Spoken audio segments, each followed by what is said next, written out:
I want to talk about a little bit, maybe your career, but just to understand what's going on now with the Republican Party. You've been involved in different ways, not in the government, but in different ways in the Republican Party. And how do you think it has changed in how it evolved in the last, I don't know, 20 years? And what do you expect about Trump's administration?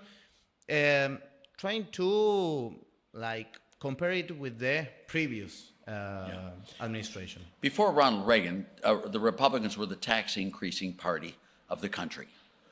Reagan was completely off kilter from the rest of the Republicans, paying tax cut, the pro-growth, all that.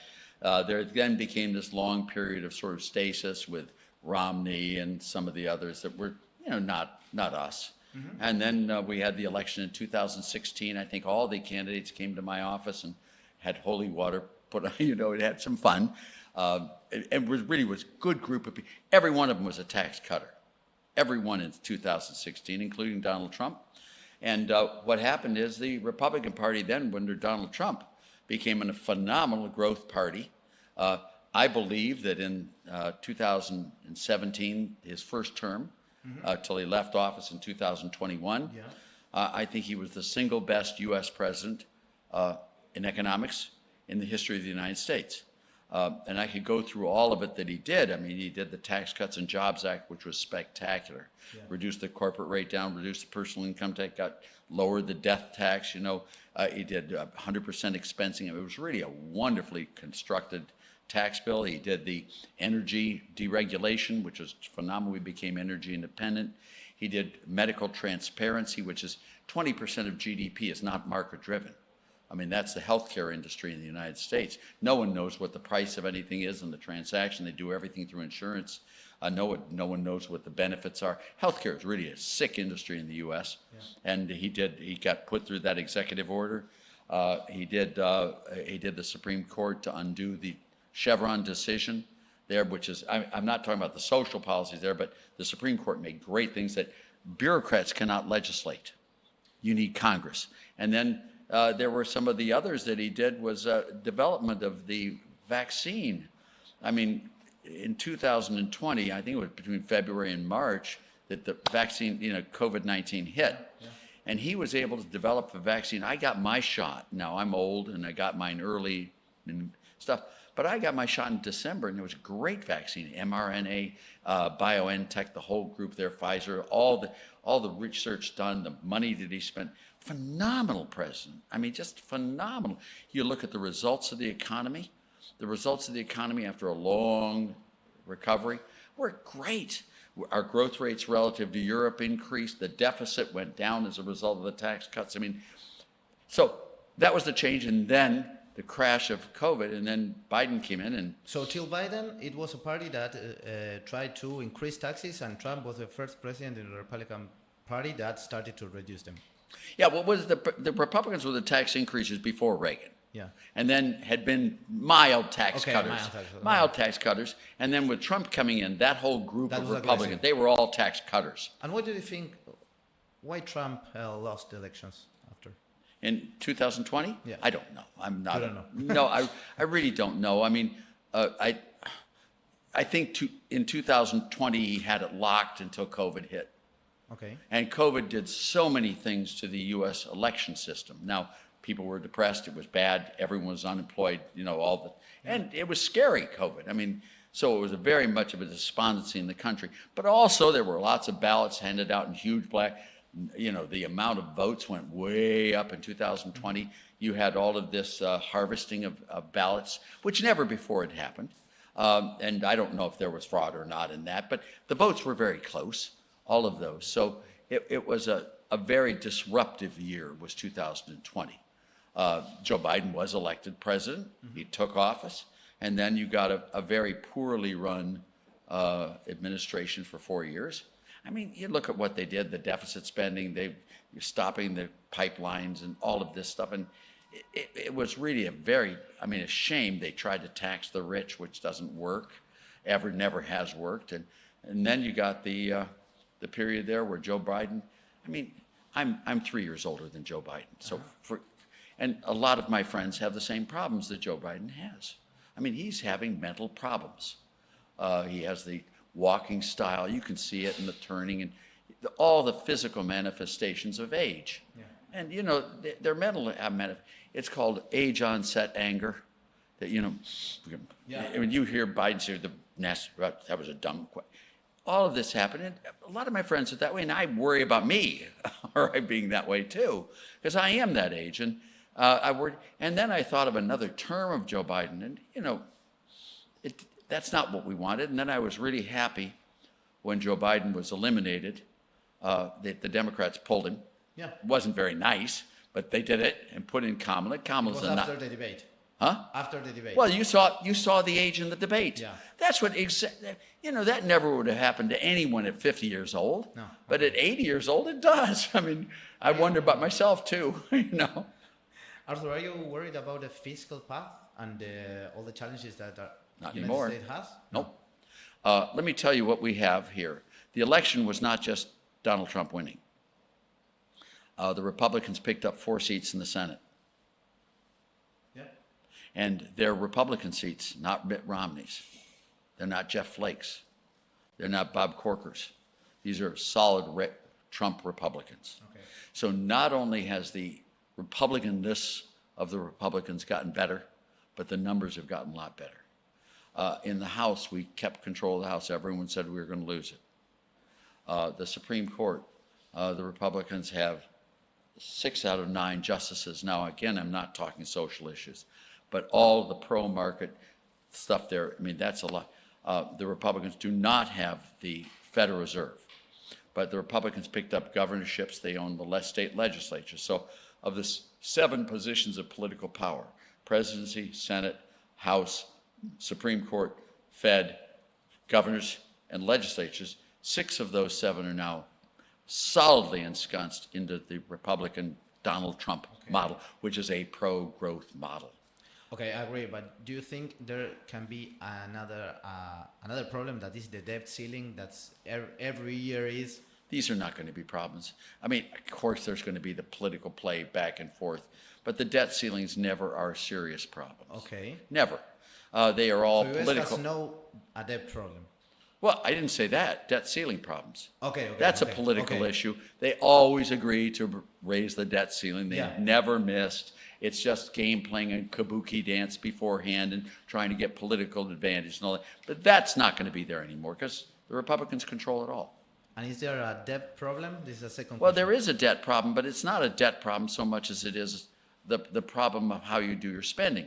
You know, I'm going to lend to you at 1% all you want to borrow, and I'm going to let you invest risk-free at 20%. How much would you borrow?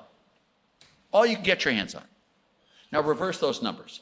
I'm going to let you borrow 20% and lend at 1. No, 0. It's the spread that matters. Debt is just a tool. Debt is a way of taking resources from savers and putting it to investors.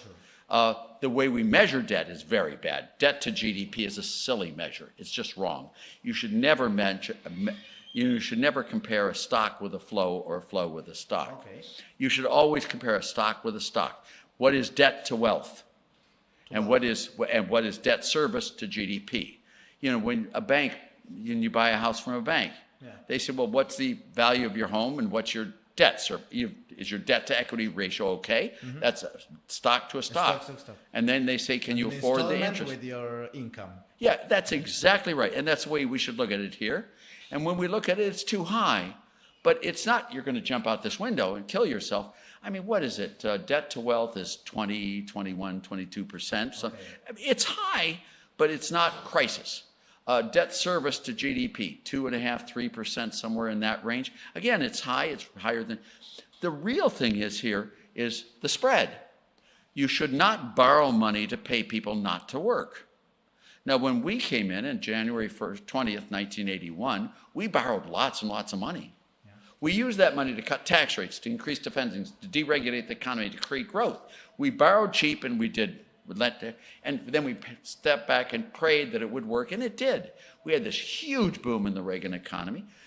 We are going to get that same type of boom this time, and debt 5 years from now or 4 years from now will look mild because we will have grown so much out of it, my best guess. So wealth is going to increase? Oh, enormously. Okay. We have so much. I mean, the participation rate in the U.S. is 62.6%, something like that. When Clinton was left office, it was 67%. Yeah. And productivity is so far down, and it's been terrible. All of that stuff, we've not come close to any of this. We have so much capacity to expand. All we need to do, low rate, broad-based flat tax, spending, or move towards it, spending restraint. There's been no spending restraint here. Sound money. We need a good Fed. We need that. We're not having that. We need modest regulation. I mean, restrained regulation. And we need free trade. And all of those Trump supports all the way. These 5 pillars of prosperity will rocket the U.S. economy like you've not seen, like Reagan's. And the mistakes that Reagan made were very understandable, and it happens with a lot of presidents. It happened with Kennedy, happened with Harding and Coolidge and all that. But Trump did not make. Trump really understands the economy in his soul. He's a business guy. He knows how to do this stuff. And I say a business guy. He really is a business guy. Okay. And he knows how to negotiate. He knows how. And he didn't make any of the mistakes that Reagan made. Now, Reagan was a great president. There were different times, no? We are in different times of history. Not really. No? I think the times are very similar. I think Okay. the 70s are very similar to the W. Obama-Biden world. Okay. I think they're very similar. Very And similar, okay. Trump in his first term was just harangued beyond belief and never had the power. He's got the power this time. The 7 positions of political power he owns. And he's going to use it, I believe. I'm much better at forecasting the past than I am the future. But I believe he's going to use it, and I think you're going to see. I've never been more euphoric and happy and exalted than I feel today. Wow. I am really excited about the future of America, and I'm 84. And, That's great. And, I just want to live long enough to see it all happen. And I think I will. I think I will. I mean, just what he's going to do to medicine, what he's going to do to taxes, what he's going to do to government spending. I mean, with that guy, Elon Musk. I mean, Vivek Ramaswamy and Elon Musk. I mean, and the role of incentives, trade. He's going to use, he's going to create, he's a free trader, he is, and he uses tariffs to get negotiations. He's a free trade, but now that's a topic that's really interesting, because in the world is like, again, coming this idea of increasing tariffs. Yeah, I know. To China specifically, also China trying to, this Cold War, trade Cold War that we are seeing now. Well, I know what you're saying. This can decrease these expectations. I don't think there's a chance of it. Okay. No, Donald Trump, when he did all of his deals in his first term, he did the USMCA, he did the deal with Japan, he did the deal with South Korea, he did the Korea deal with Brazil, with Ecuador. He did those. All of them were free trade deals. He used threats of tariffs to bring people to the negotiation table. Now, with Mexico, on the sealing the border, he threatened Obrador, what was his name? He threatened him with tariffs if he didn't close. The guy closed the border. Already you see the movements there if he's threatening the countries there with tariffs if they don't. We are, of the big countries, the freest trade, big country. Japan is very protectionist, so are these others. How do you get them to the negotiation table? Tell me, what leverage do we have on Japan? They're mercantilists. The only thing they care about is access to the U.S. market. Yeah. That's all they care about. So what he does is he threatens their access to the U.S. market, and they say, okay, what do you want? And do you think with China is the same? Yes. Oh, I think China would love to be investing more and trading more with the U.S. I think that's all. They love trading with us, and we love trading with them. China is a great country and a great trading partner. And when you look at China, what you'd like to do is have us make money together, but they be freer trade and not so belligerent on the world scene. But for example, China is reducing the stocks of U.S. treasuries and reserves in dollars, no? That's something... Well, they have, I think China, what does it own? $858 billion it holds of U.S. debt. That's a couple of dollars there. Yeah. China investments. I know. China investments in the U.S. are very large. I mean, they are very vulnerable to the United States. And they want to have a good economic relationship with us, and we want to have one with them. And I think Trump sitting down with Xi and spending a weekend together is exactly what we need. Okay. And I think sitting down with Putin, I think Trump should do that, especially with people we don't see the world the same way. What you can do with someone to sit down and talk, I mean, sanctions, they don't make sense. I mean, what would you sanction? Why would you then stop trading with them? So you don't have any interaction with, do you think when you sanction a country, it makes them like you more? No, they hate you. But U.S. sanctioned Russia, for example. But that's Biden. Yeah. No. You think with Trump? No, I don't know. Okay. I don't speak for Trump, No, all no, right, I know, in I know, any no, way, shape, or form. But I believe Trump will end these wars in days. Okay. Not only that, I think if Trump had been president, we would not have had these wars. I don't think we would have ever had a Russian invasion in Ukraine. Okay. I don't think Gaza would have happened at all. I think those Houthi rebels in Yemen would never have fired missiles at the U.S. That it just wouldn't have happened. It was like Reagan, peace through strength. As our country, we had the best Defense Department in the world under Reagan and under Trump, but not under Biden, not under Biden. They hated the Defense Department.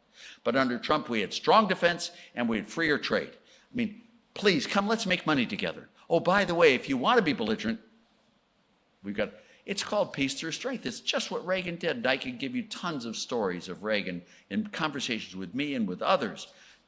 We need the best defense in the world. John F. Kennedy. It's just what Kennedy did with the defense spending. And it's the right way to do it, not with Biden stuff or Kamala stuff. Oh, I hate them, you know.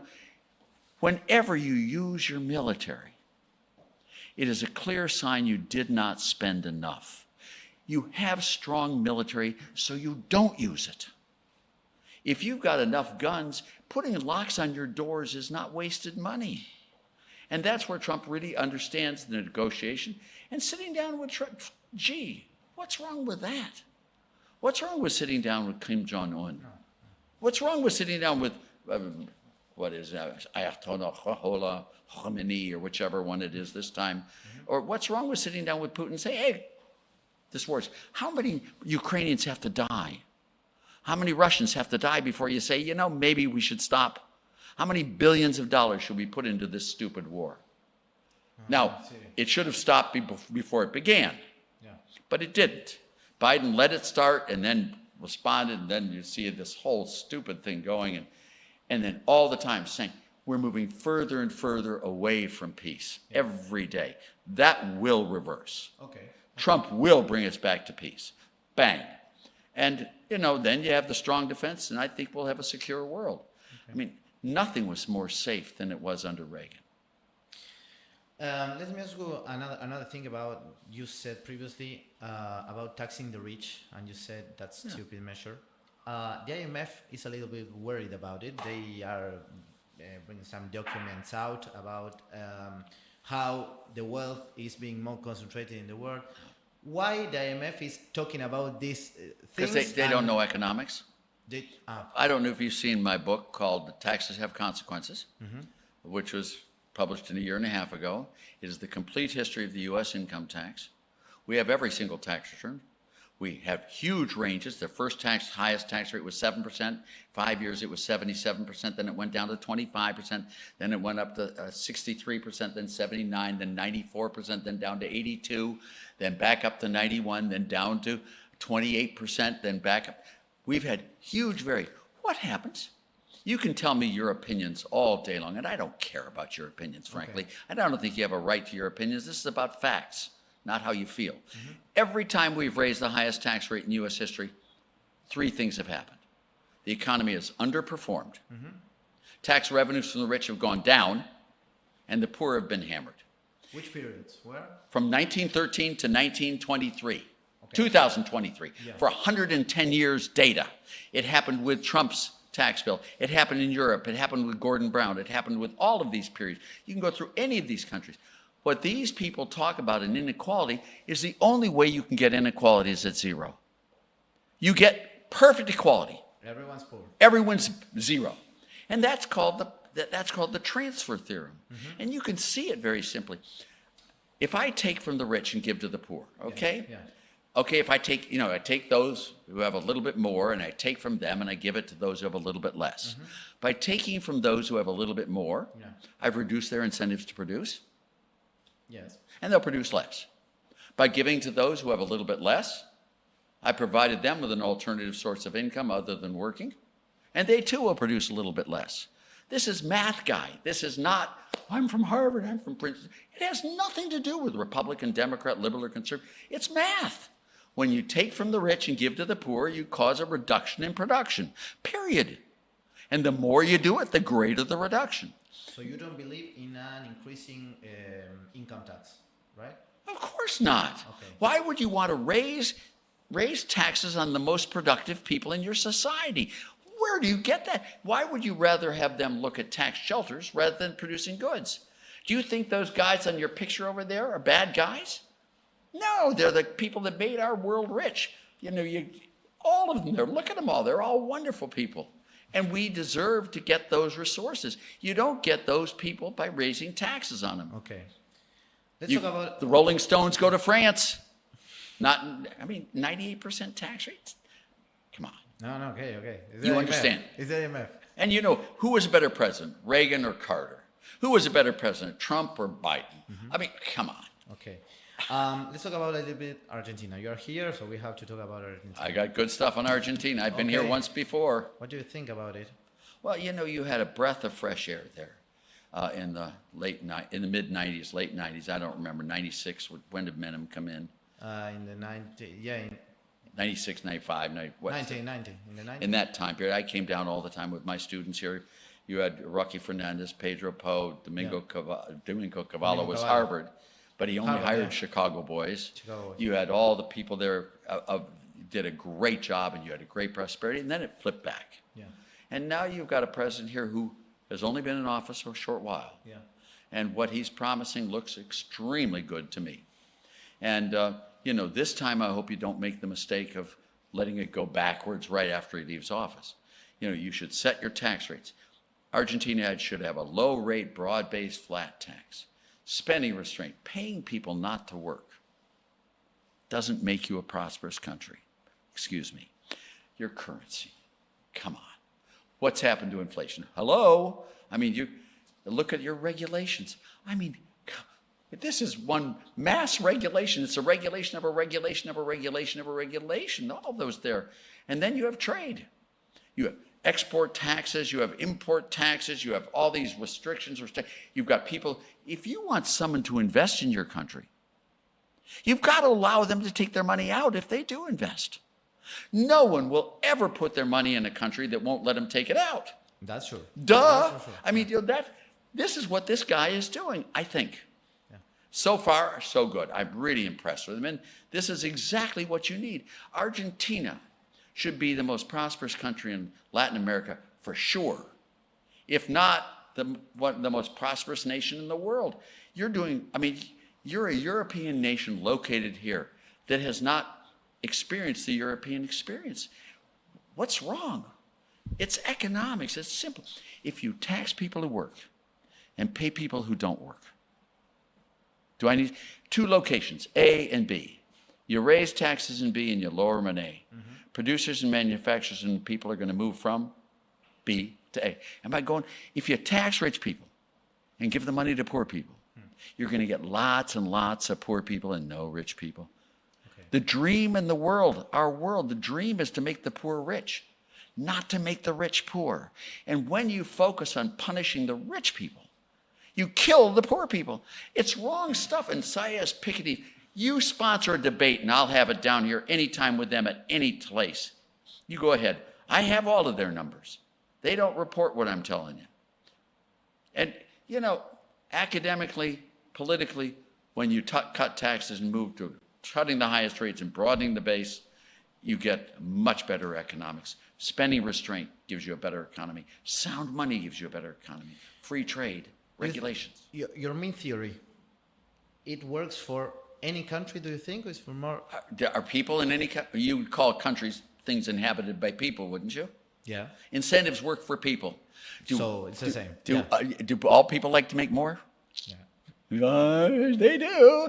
And if they can get it on welfare, they'll do it that way. If they can get it by working, they'll do it that way. You give them the choice, and they'll do it. You present the system, and they'll respond. Black people in Africa are no different than white people in Argentina or Chinese people in China. We're all the same. Genetically, there's no difference. There's no difference. I mean, there really is no difference. So you ask yourself, we all respond the same. How do you think is going to be the relation between Trump and Milei, or Argentina with the United States? You know, I have all the hopes in the world. It'll be wonderful. Okay. I feel much better about Trump and Malay than I do about Trump and Lulu, or that I feel about Trump and some of the others, or Shine in Mexico. I mean, I think Malay has got a real chance of creating a prosperous Argentina, and I really wish him well, and anything I can do to help your country, I'm here for you. I just love Argentina. I loved working with them. I liked working over in Chile in the days I was there when Allende came in and all the riots there when after Castro's visit, and then I was down there with Sergio Castro and Rolf Luders and all the boys there, and you know, and the prosperity that was created in Chile for 31 years. They were the best performing country. Look at Chile versus Venezuela, and look at them, and then you can see, and now they're bad. They flipped over, but 31 years of prosperity is better than none. So let's have it here in Argentina. It's fun being rich. It's fun getting a job. It's fun wearing nice clothes. It's fun traveling. It's fun being a human and enjoying the fruits of your labor. It's no fun being poor. No, I know. Well, then the way you get away from poverty is having a good, high-paying job. The best form of welfare has always been a good, high-paying job. Not making a rich person poor. That's silly. No, and you know, I hope we're doing it in Britain. I've been spending a lot of time in Britain, and I'm going to spend a lot more time in Britain. You know, I was there with Thatcher the whole time there, and you know, and then you got this Gordon Brown guy, and then you got Johnson, what a weird one, and then you got Rishi Sunak, and then you got you got Liz Truss, and you got all these Cameron. Remember Cameron? Oh my God, and Brown, Prime Minister Brown. Oh, terrible. Arthur, which do you think is the most difficult barrier to like for the investors to come here to Argentina? What do you hear them talking about Argentina? Of course, I do. Which is the main barrier? I don't want to put my money into Argentina unless I can be sure I can take it out. Okay. Well, that's Capital first. controls. Do I lend money to someone who won't pay me back? No. No. Do you borrow money to someone who won't? No. Okay. Of course not. And then you sit there and say, what about Argentina? Is it going to be a prosperous place? Well, tell me what they're doing in taxes. Tell me what they're doing in government spending. Tell me what they're doing in monetary policy. Tell me what they're doing in regulatory policy. Tell me what they're doing in trade policies. Now, tell me what the market thinks of Malay. Market's been way down, has it been, in the last year? Oh, no, it's been way up. What does that tell you? People want to believe in Argentina. They want to be able to invest in Argentina. They want a prosperous Argentina. The thing is that it's not only Milei, but also who is the opponent. No? I understand. Yes, I do. It's a lot more than just Malay, but it is Malay. Yeah, now yes. And now, it's critical that it be Malay. Now, Malay is not enough. But you got, and then you've got Bukele in El Salvador. Have you seen what he's doing? Yeah. The highest crime rate in the Americas. It went down. The lowest. It's the lowest in the Americas. Bump to bump. Yeah. How cool is it? Do you like walking to work and not getting shot or killed or robbed? Yes. Yes. I work a lot, so. Thank you. Well, you know, we need to, I mean, there's all sorts of policies that need to be done here. And he's going after one after another. And as far as I can tell so far, I'm very impressed by him. I really am. And you've got to be too. Yeah. And I'm very hopeful. I wish nothing but good things for Malay. Nothing but good things. If he could create a prosperous Argentina, how cool would that be? I mean, For sure. what's wrong with poor Argentinians getting good, high-paying jobs? What's wrong with that? No.